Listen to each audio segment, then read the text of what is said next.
Hello, hello, hello. Everything is working. Well, it seems to be. Guys, gals, it is Friday. This is the SEO Show. And I'm alone again. Actually, let's get that out of the screen. Let's see. Let me make sure that I've got things set up and going right. Public view. Let's see what that looks like. There we go. You guys are on. You see me. Everything's sexy. What's going on, guys? What's going on, girls, gals, ladies? Got my Arrowhead water and my Diet Pepsi. And I've got you. Oh, this is awesome. We are going to be talking about the future of the SEO show, which is good, which is great. Big news in the Schwarz household. We're buying a house. We found our house. Everything's A-okay. And we will be closing the 22nd of next month, July 22nd.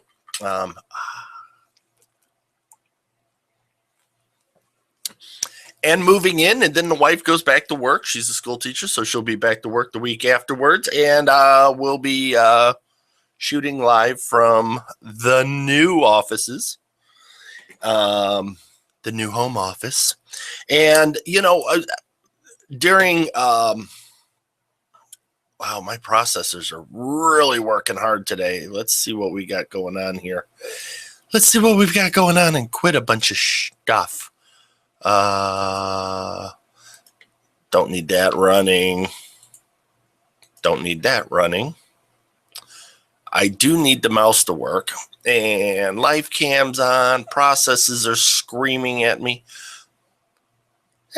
We're only at 35% CPU, so who cares? Actually, I do. That's too much. But what it made me think about was the transition of moving locations, internet access, phone lines, moving lights, backgrounds. And if I had a bunch of employees, what would I be doing? I mean, well, they'd be doing most of the packing and the work, but overall, how much of a disruptive nature is this, and how often does it happen, and how do you plan for it? And we do have outsourcers and things of that nature and all that fun stuff. So most of the time, any of our business doesn't disrupt our employees, our outsourcers. Son of a monkey, man, this is going to drive me batshit crazy. Ooh, just found that button. But we don't realize that during these transitions and such, we're disrupting the lives of our employees sometimes on a whim. And on that whim, I mean, we're making decisions that, hey, we're going to take this time off, but you're not, and you're just going to have to live with it because, we're dicks and you're our employee, and that's just the way it is. Hopefully you don't, but I know some people do. They're just like, hey, they're just going to have to deal with it, whether it's employees at a real office or whatever, because they whimsically say, I'm going to take off and go do this. And it's a douchebag thing to do. Scheduling announcements, things like that.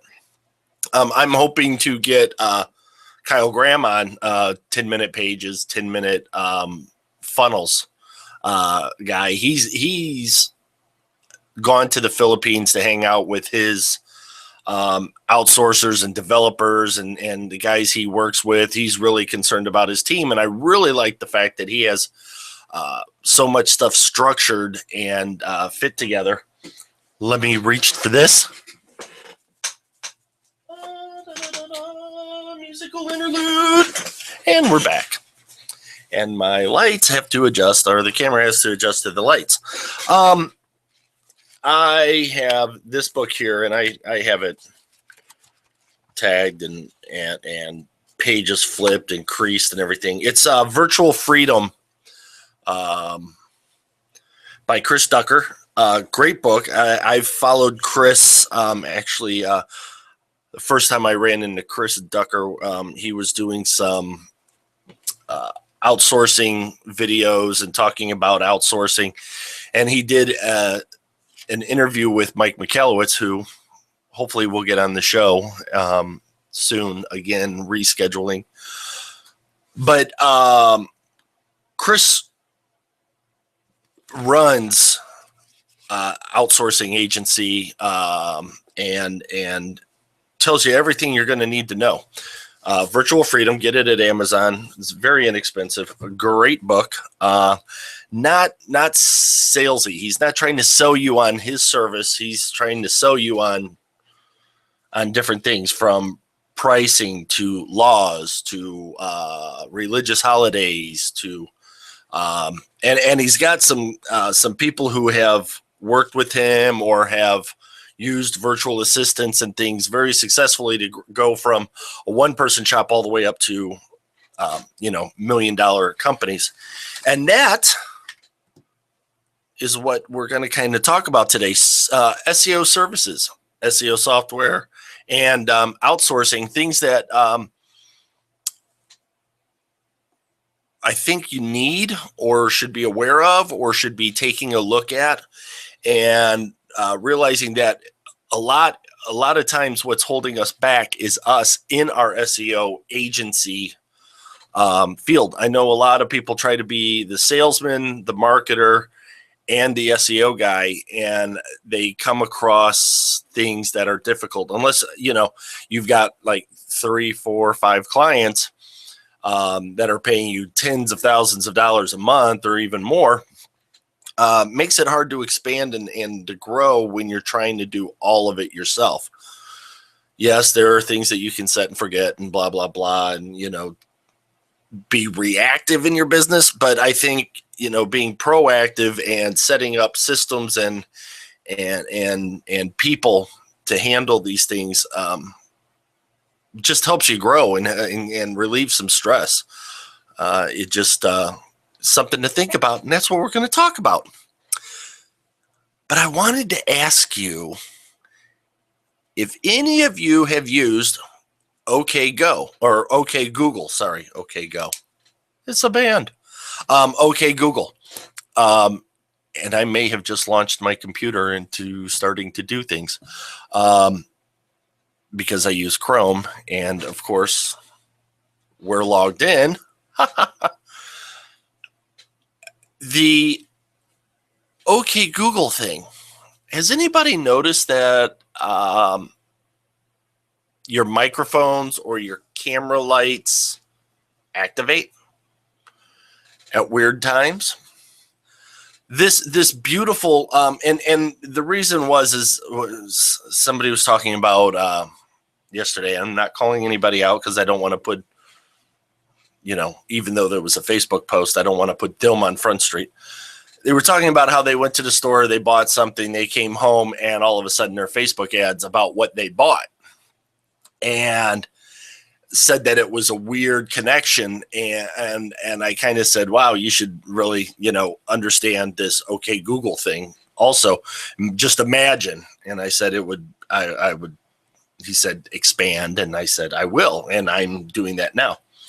One, these companies, with the retail store and online advertising, you usually have debit card tied to your bank, which sells your information to marketers. You have coupon services or phone scan, QR scans that are tied to online advertising services. You have your frequent buyer card, depending on the store. membership cards for bulk buying stores, Costco, Sam's Club. All of these are tied in, and your information is sold, and it's like instantaneously available to whoever's willing to buy that information. So you go in, use your phone to pay for it, or you use your phone to look it up on Amazon. You just happen to be using an Android, so you're connected to your Chrome.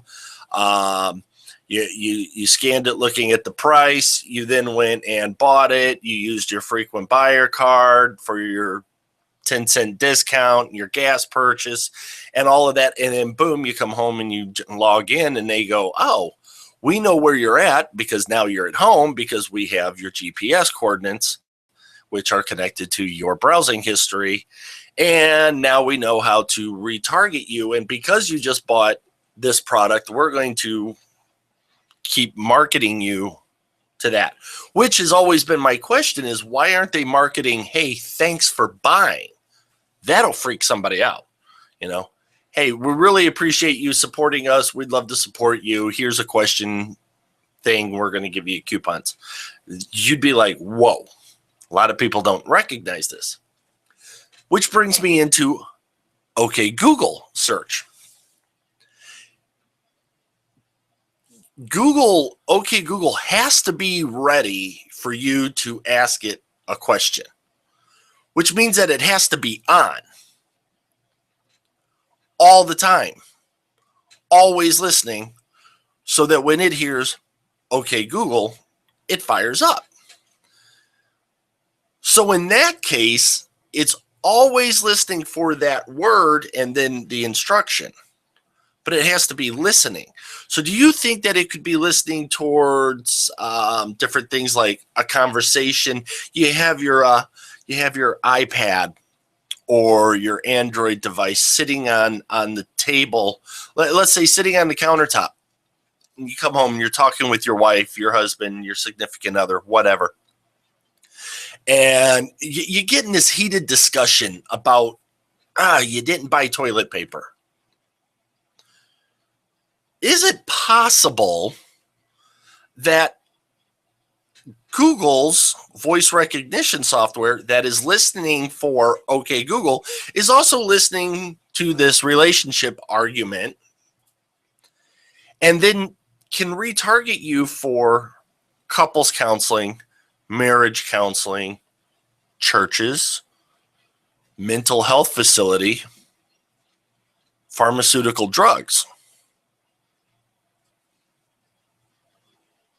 or Trojan brand condoms so that you don't have kids with that other person because they're a dick for not getting you toilet paper.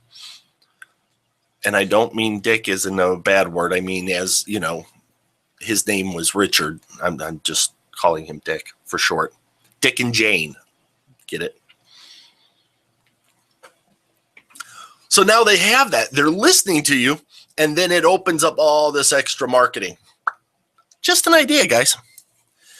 Just something to make you go, Yes, Google does give you a way to change the privacy, to turn it off, just like you can turn off your history, and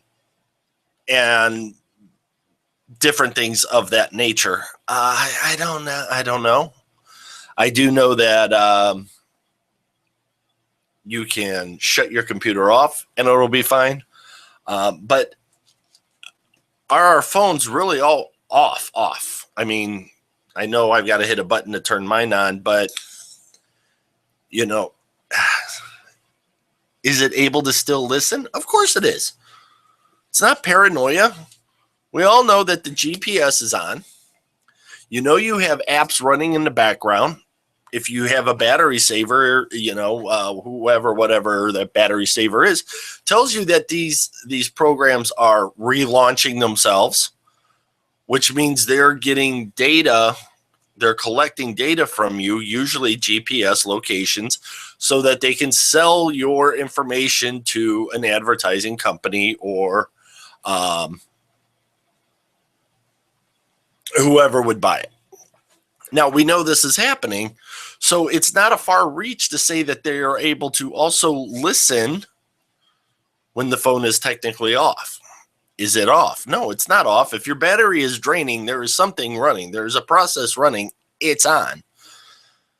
Yes, I also know that now a bunch of people are going to say, well, batteries lose charge. Yes, they lose charge, but not that damn fast. So it's just something to think about because we were talking about it. I mean, could you imagine this if you were looking to buy the information, what you could do to target local people who are talking about your brand right now? I mean, it'd make AdWords like ridiculously expensive. I mean, you could actually target phrases, not just keywords and not LSI. I mean, you could actually go in and target, specific things. I hate you. Get out of the house. You're sleeping on the couch. Don't come home tonight. I'm going to my mother's. I've never heard any of those things. So, I'm just, my friends have told me that those things happen. Yeah. I'm a beast to live with. I can guarantee that. Let's see. It's interesting because Google Plus is doomed from what I'm seeing and what I'm reading. Don't really want to use it anymore. There's no benefit to it. Still using it for links. And going to be within the next week.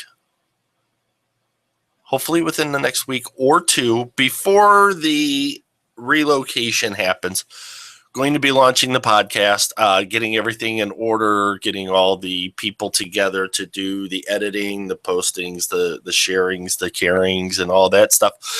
Getting our team together, which helps me, transition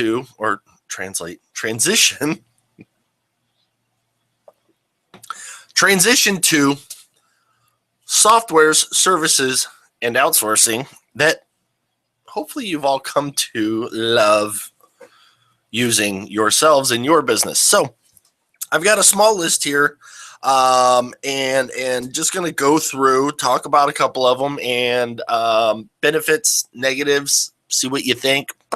Just an idea. One thing that I'll just jump off with it, guys. People per hour. Oh, and everything I talk about, the links will be in the show notes, in the description below. So, and thanks, Mike, in advance, because I know you'll have this done. And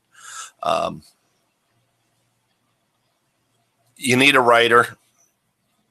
I'll have Mike put his information down below so you can get a hold of him. Fantastic guy. I wish I could pay him to only do this, but he has to have a real job, and for right now. But we'll get there. But people per hour, I think it's peopleperhour.com. I've had videos made. It's almost like Fiverr, except it's not $5. It's more expensive because you have a little bit higher quality. Sometimes I don't know. It's just different, and there's a wide range of services. But most of these guys are just dedicated full-time people, graphics, SEO, all this stuff. But I've gone out and had videos made, and then used the videos. I think the last video cost me $60, and I turned around and sold it to the client for $250. So we were able to leverage that markup. Was good for me. Not always saying that, but I mean, if you do a deal with somebody and say, hey, I can make a video for you for $50, but you're not great at it, by the time you get the stock footage or the pictures and you buy the licensing so you don't get sued, you get music, you get voiceover, you get the software to do the editing, and you do all that, and then you sit down to do it, you're way past $60, $50, even $100. So you outsource all that stuff. Make sure they send you a copy of the licensing for any of the images or videos or music. You make sure before you hire them that you can get a copy of the license for use for resale, commercial usage. Talk to a lawyer. I'm not a lawyer. Find out what your legal requirements are. But it would really suck to be sued for thousands of dollars for a project that you only charged $100 for, because you don't have the licensing paperwork, and that person that you outsource to is no longer around to tell you they have it. You lose by default if you get sued. Talk to a lawyer. I'm not a lawyer. But that's just one of those things that you make sure ahead of time that you've got. You can use video blocks, audio blocks, things like that. But then you're putting it together. Now, if you're creative and you want to, that's great. But on a small project like that, being creative doesn't really matter. You're trying to accomplish a message, a call to action, information, and being informative. Boom, boom, boom. And if you can set it all up on paper and then hand it off to somebody and then bring it and then show a finished product, that's what's interrupting me. It just updated, and we want Dropbox to be shut off because it's a hog of resources. And now I might not have problems. Sorry about that. But people per hour, I love those guys. I haven't run into any problems, but what I like is that if you get a finalized product and you look at it and it's not what you want, you don't pay for it yet. You can have them redo it and the whole process. It's almost like, freelancing and Odesk and all that stuff. You're not going to have to worry about it. You read over it, but it's people per hour, peopleperhour.com, I think. Then my buddy Jonathan, PB and Butler.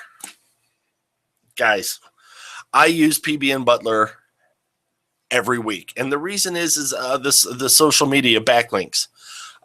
When we do show and we have the post, I will go in and hire PB and Butler to do a small, inexpensive post boost backlinking. Now, the great part about the little one, I can try to, do this major takeover. I think he has a 600, 1,000, 2,000 backlinking, social backlinking things. And the 600 to 1,000, I think, is like one's $25, one's $30, which is great. But I don't really need that for what we're doing with the SEO show. The SEO show, I'll just do a little bit to get some movement in Google. So they almost like pinging the article, except I'm using social to ping it, and it's showing some traffic, and it notifies everybody out there in the interweb that there's a new article, whatever. It backlinks into the inner pages, which help feeds the main URL. And it shows that the URL is getting a bunch of likes, loves, and shares over a period of time. Now, I do this 4 times a month.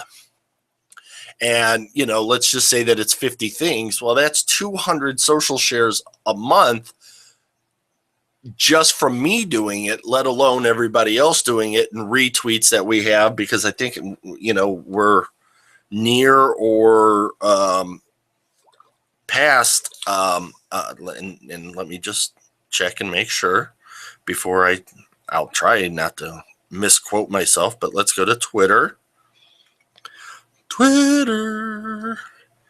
And I'm not sure if it'll show me how many users we've got. It should. Wow. Oh, my Twitter.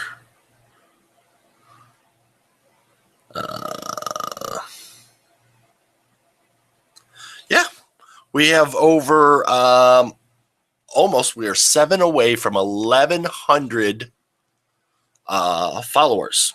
which is awesome. Thanks, guys. Appreciate it. That's our little company logo. It's at SEO Show if you want to follow us. We're always tweeting other people's stuff, mostly telling you about what's going on, some great articles that we find. But it's a backlink from a powerful Web 2.0. It'll either be it's Facebook, it's Twitter, it's I think they've got it's Facebook likes, Facebook, Google Plus. So it gives some powerful things, and it doesn't look ridiculous. Now you can, I suggest that no matter if you go with the bigger thing, that you do their drip feed that they offer. It just looks more natural. It's not such a crazy spike, but with liking and sharing and everything, it's really beneficial. And using PB and Butler, boom, somebody else is doing it. Look, guys, when we outsource, you have no 1099. I'm not saying that having a dedicated personnel is bad.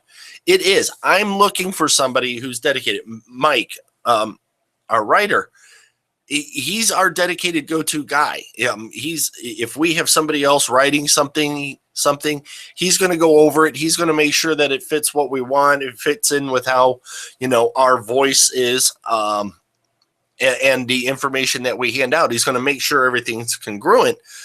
He's my go-to guy. But I don't have a staff of writers. There's not a staff of people. It's kind of hit or miss. And if we need an article made, we can find writers to cover a subject, or Mike will write, which he does a ton, usually about once a week. Once every 2 weeks, he'll write an article on something. And it's great content to have, but I don't have a dedicated editor. I don't have a dedicated, scheduler for interviews and things. Eventually I want to, but the social sharing, the link building, and the those other things, there's no reason to have somebody dedicated on staff that is on payroll that I pay taxes to and all this stuff, or 1099 out, a freelancer. I'm using services that have proven to cover all of that outsourcing. It's easy. If I don't need them this week, I don't use them this week. If they do a crappy job, I find somebody else. And there's no hiring and firing process. There's no legal aspect to it. It's go in, get the job, get out, and hopefully, I can come back next week and use your service. Jonathan and the guys over there at PB and Butler, they're great. They're freaking awesome. Yes, that's my link down there. Use them. I tell everybody, we've had them on the show. I've looked at new services that they're coming out with.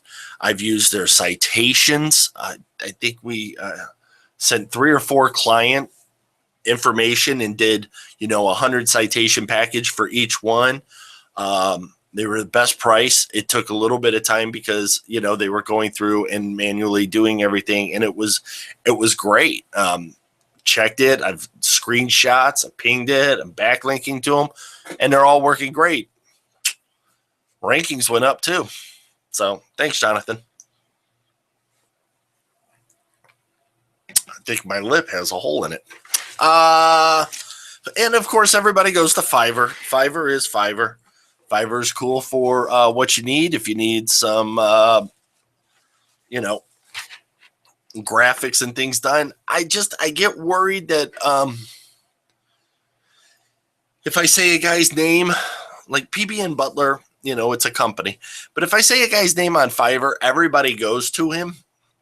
And then he either gets bogged down and I can't have that one-on-one relationship that hopefully I was building, or, kind of that dedicated thing. It's inexpensive. They want to get in, they want to get out. It's small, very menial jobs. Graphics are kind of cut and paste, things like that. They're great for what they are, but they are what they are. 99 design, much more expensive, but much better quality. And I'm not discounting anybody's service or gig over on Fiverr. I'm just saying, it's a whole different thing. I don't think you should be charging a client $5,000 for something and using Fiverr for their logos, layouts, and envelopes, unless you really know who the guy is who's giving you a hell of a deal. Quick voiceovers, sure, why not? I use them all the time for it. Get a voiceover. It's $5. Boom, boom, boom. Very short message. Get them for longer. And that's awesome. So Fiverr's cool. Hootsuite. I think you should be using Hootsuite and use the Hootsuite Pro. Set up your accounts. Post. I love the Chrome extension. I'm reading an article. It's a good article. I hit the Hootsuite thing. It goes to share it. It goes to the social accounts. This is where a tricky thing is. If you also have triggers in IFTTT, if this, then that, IFTT. Still want to add another T. I'm not sure. We'll have a link. But if you have different triggers in your if this, then that account, such as, if it's shared on Facebook, post here. If it's shared on LinkedIn, post over here. If it's put here, put it there. But one of the best ones that I like for if this, then that is if I post a link on Facebook, it gets put into an Excel sheet in my Google Drive. Now here's why. Google Drive is readable by Google. Yes. I don't have proof, but it's their stuff. It's just like your email. Your email's private, but Google still can read it and does read it. They don't maybe read it for everything, but they read it for advertising. They read it to know if there's spam or a promotion or whatever. They read it. So you make this list of, okay, these are my Facebook posts or my Twitter post or whatever, and if this and that, takes the URL of that post or whatever and puts it into a Google Doc, and Google sees that URL, don't you think they're going to crawl that or see that? Would that help you rank? I don't know. But are you willing to not do that? See? Sometimes I'm thinking. So that's Hootsuite and if this, then that, because once you have your account set up, add it to your Hootsuite, go out and blast it, have different recipes going off. If this, then that, and that's what they call them, recipes, steps, processes, whatever you want to call it. I think it will help. And then, keep track of where those things are. And if you can keep track all the way down to the client level, if you're like an SEO person or a social media person, if you could find a system to automatically say, if this gets posted on this Twitter account, take the URL, put it in this doc, and then you send out your reports to them if they ever say, well, what are the URLs? Here, it's already done for you. It's automated. Automation is awesome. Now, instead of hiring an assistant to do all of that, you had Hootsuite post it, scheduled out and everything. Then if this and that, took the information and put it into a doc, and maybe even spread it out to other things and got those URLs and put it into a document on your Google Drive. And then Google read that whole list of all this stuff and went and followed all these links, and your clients' rankings go up. And it didn't cost you anything but a couple of bucks a month. A lot cheaper than having a human do it. The things that waste time, paperwork wastes time to me. One of the things I used to use is SEO Clerks. which is like Fiverr, except, people can charge more or less for their things. I haven't used SEO Clerks in a while because it seemed like it became difficult to keep track of the person that you hired to do the job. They just kind of like disappeared. Then all of a sudden I'd get an email like 30 days later after I went somewhere else and had it handled. And the person went, "Oh, I'm going to work on your thing." And I'm like, "Man, that's been closed for like a month. Yeah, I don't need your help anymore." "Oh, why?" "Well, you haven't logged into your account and seen that I hired you for your job, so you don't care, so I don't need you." And that's why you got to worry about, the quality of the people that you use, but also if you're using who everybody else is using, then you're getting less quality for what your needs are. It's spreading the person too thin, and then they're either going to ramp up their automation, which leaves footprints for Google to find, or it just gives a real subpar product and service. Those are my thoughts on that. I mean, what do you think? I can't hear you because you're not in the Hangout with me. HostGator got a hold of me, my buddy over at HostGator, and asked me to test out a new service that they're going to be rolling out. Actually, they asked me to break it. They've done internal testing. I know they reached out to a bunch of their affiliates. I know they reached out to other people that they know, like, and love. But I was asked to come in, and I was like, okay, what is it? And it's basically HostGator is going to be going after WP Engine's dedicated WordPress hosting system. The setup that WP Engine has is what the SEO show's on. We're on WP Engine for our hosting, anti-hacking, antivirus, dedicated support staff, great service. It's pricier, but the peace of mind that I have that if it goes down, they're there. If I need a backup, it's already been done, and they'll fix and help, and it's just nice. It's also, cached or cached. All of these things all in one. Love it. Well, HostGator is going after that market. And I was told that it's WP Engine on steroids. So they're saying even better. Now, I have not set up the website. I did set up the URL. It's just a basic looking WordPress on the front end. Very simple to set up, just like you would any other site so far. And I'm going to be playing with getting content on there, seeing what we can add, seeing how many things we can add, testing the speeds and everything else. You can keep track of the site. There's no information on there, but it's videoslumlord.com. I'll drop the link in the description, but videoslumlord.com is where all of this is going to be.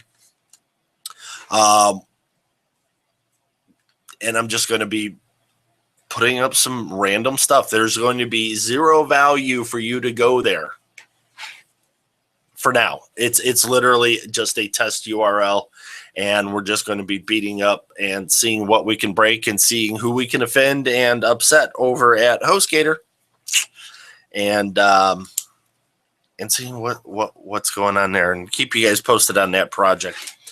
So now we've talked about services and software, and I want to say with like PBN Butler and people per hour and stuff like that, if you looked at, you don't have dedicated staff, you didn't have to buy any of the software, you didn't have to learn any of the software. The person who's doing the job for you hopefully is knowledgeable in that, but if they're not, it costs you nothing, a little bit. And I'm not sure about violating terms of service or anything, but after you've used the person a couple of times and they're really good and you've got this relationship built, there may be an opportunity to hire this person as a dedicated staff member. I mean, you're testing out how they communicate with you. You're testing out the service they provide. You're testing out where they're willing to work at what level of money. So you can try to figure out, you can always ask them, hey, this was really great. How long does it usually take you to do this? So I know for next time. And they say, oh, it takes us about 4 hours. And you gave them $20. Well, that's about $5 an hour. So you figure it out. There's your payroll. Boom, boom, boom, boom.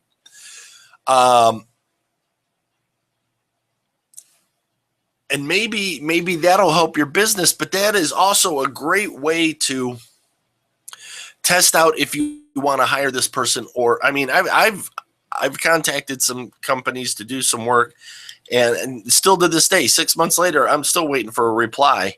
Obviously, they're not going to reply. If they're not going to reply to me in an email asking about a service I've already bought or am going to buy from them, if they don't reply, I don't want them as an employee. I don't want them as a team member, because I want us to be able to work together. And if they don't communicate properly, it's going to cost me more in time and aggravation than it ever will monetarily. So things like that. Yeah, I'm going to go right to the money aspect. Guys, PayPal, Stripe, merchant accounts. I love PayPal. I've used them for years and years and years. I don't mean 2 years. I mean, I swear my accounts from like a year after they started or something ridiculous, where I tried to take over eBay and run that. I love those guys, but there is Stripe, a competitor that the geek community really likes. The developers really like the way it, interacts with different things. I was reading up on it to implement into a couple of sites. Very simple, very basic, very no muss, no fuss. The cost of using Stripe as your processor, very inexpensive. I'm telling you, people look at the percentages plus the amount per transaction and get kind of upset. Well, you should be upset if you're not charging enough for your product. If your product's low cost, $5, then that processing fee is a pain in the ass, and it does take a lot of your money. But I mean, if you're talking, 2.9% and 30 cents. Okay, but you're selling something that's $50, $500, $1,000. Then you shouldn't really be concerned. That's just part of doing business. Now go look at a merchant account and the hoops you have to jump through to get a merchant account and the processing and everything else. Stripe or Square or any of these other services, man, you swipe the card and boom, you're done. Sign here, sign there. Everybody gets their receipts emailed. It's over. I think these companies should be putting merchant accounts out of business. Merchant accounts have a lot of hoops to jump through, and it's a pain in the ass. And then they want monthly fees and everything else. Don't get me wrong. I haven't checked them all. I haven't checked back in a while. But go with PayPal. Go with Stripe. Square. Now you got your money situation done. So, Slack. If you guys use Slack, Slack is crazy. I'm still getting used to its form and function, but I love, and believe me, the training videos and everything, fast, easy to understand, easy to use. I love how I can just put things in. I have a list of the clients and things that we do almost on a daily basis, highlights. I don't go in there and say we spent this amount of time doing this, but hey, shot off this project, and here are the updates. And there's ongoing, and then the rest of the team members can go in and say, oh yeah, look, and sales guys can look at it and say, okay, Mr. Client, Mrs. Client, we were just doing this on Monday or Tuesday, just letting you know, keeping you updated, appreciate it, talk to you later, bye, boom, done. And they know, they don't have to come over and ask me what's going on, this and that. Now, you can drop in different files, different things. It's just really neat. And I'm not an expert, but I love Slack, and I love the cost. The cost is unbelievable for what I'm using it for. Now, eventually, of course, I'm going to buy the subscription to it and use it more. But right now, I'm learning it, and learning is free, so I'm using free. And I want you to go to Google.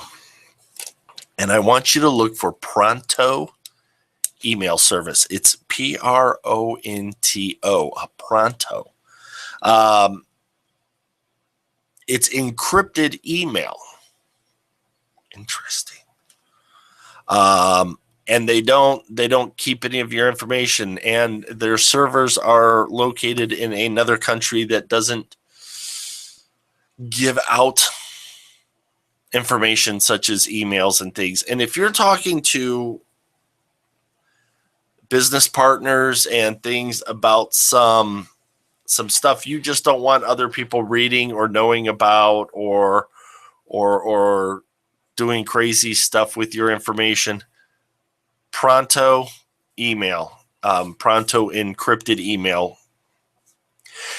They're not open to everybody. You have to get on the waiting list.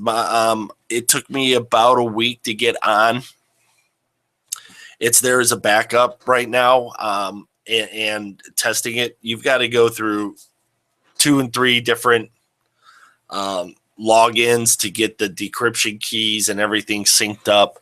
But when you're sending an email from you to a partner and a partner back to you, it's totally encrypted.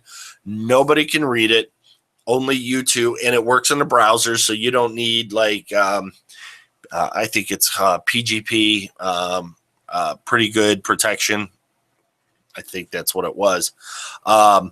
You don't need all these different things happening. It happens instantaneous. It's really good, really solid.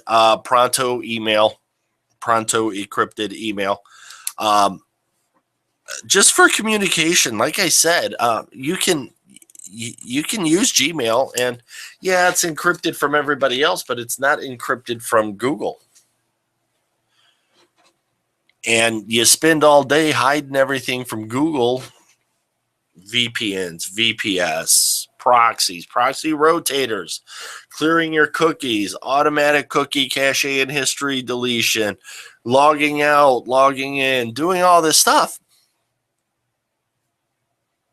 But then you'll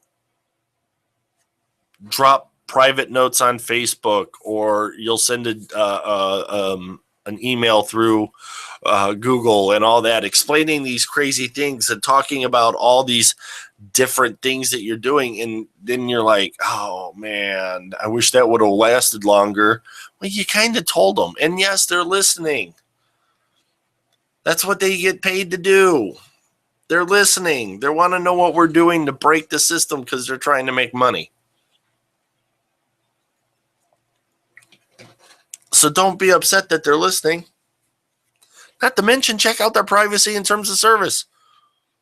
They tell you they do the data collection, and then they say, "Hey, we're gonna give you Chrome," and everybody jumps on Chrome, and they go, "Oh yeah, by the way, we've been listening to you and following your shit." And,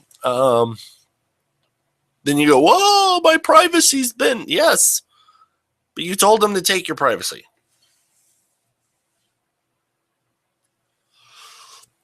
Facebook, my privacy. Stop putting your damn information out there.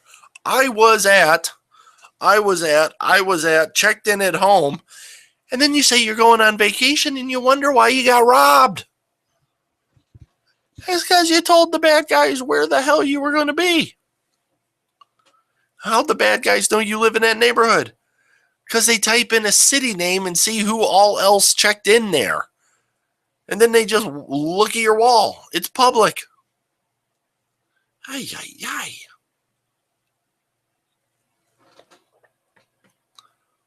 Now, don't get me wrong. I love when everybody's public and shares and tells all these guys about them.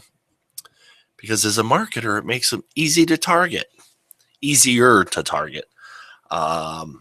And it helps our clients. So, let me ask you this. What are your thoughts on OK Google? What are your thoughts about OK Google being on the computer that's sitting on your desk in your bedroom when you're talking about stuff with your wife? And I'm not talking about sex stuff. I'm just talking about stuff. Buying a new car, buying a house, having a baby. How freaked out would you and your wife be, or your wife or you and your husband, or, whatever your situation is? You're talking about infertility. And all of a sudden, you're thinking about getting pregnant and, doing this stuff. Now, it's one thing when you're searching for it online and you get an ad or, retargeted for those things. But what if you never did? What if you never actually went to Google and started looking this up? But you're talking about it and Google is listening to you because OK Google is on and active. I don't know. Would you feel violated? I know some people would. I noticed that my LEDs on the microphone and my camera were coming on, and it got me thinking about it. And Andrew over with SimEasy, him and I were talking about it, and he told me that, they were in a meeting and somebody said a sentence in a certain order, and some laptops were open and they fired up OK Google, or, somehow, I mean, something was there. I can't tell you verbatim. I wasn't sitting there, but, we had talked about it beforehand, and he said, boom, it happened. Laptops were open. Somebody said something, and not one laptop, but a couple of laptops all fired up to do the search. That's craziness. Could be a great prank too if you're at a coffee shop and you notice a few people have their Chrome working and you just yell out, OK Google, porn. Or if you're at Starbucks and you say Dutch Brothers, OK Google, search Dutch Brothers. That'll piss somebody off. No, do me a favor, put down in the comments, what are your thoughts on OK Google? Am I being paranoid? Am I being a forward thinker? Do you see this as benefiting us as marketers? Do you see it becoming more of a privacy issue to where we shouldn't even be able to get access to this information? And I'm not talking NSA, Homeland Security stuff here in America. I'm not talking about that. That we have rules and laws for, and that's a political thing. I'm talking strictly a business and a personal aspect to it. I am not talking a legality issue or security of a country or anything, but just this kind of creepy possibly overreach by certain companies and processes. And also I want to know what products or services or processes do you use to make your day run better, run more efficiently? Is there a cool calendar app that you use? What do you use on your phone? Because I've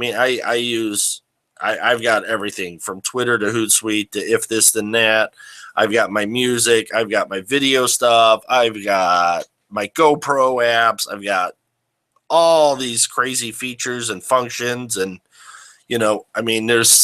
I'm keeping up with as much as I can. Well, excuse me, as fast as I can. So what products, services, processes do you use? Do you recommend? That would be something I would love, is because I'm always looking for these great new resources that are helpful to me, my company, my family, my wife, her business, and for clients. I would love to know what you use, and if you can leave it in the either on YouTube as a comment, or better yet, at the SEOshow.com underneath the article, where we'll have all this stuff posted. If you could do that, leave a comment, I'd appreciate it. And we're going to be working hard on getting the podcast up and running. I hope you'll subscribe to that so that you can get notifications and listen to the fun. And we'll be having some more people coming on soon. Listen, it's been an hour. It's Friday. Go do something. I'm Frank Schwarz. This is the SEO Show. Really appreciate you. Hope you have a great week, and we'll see you next time.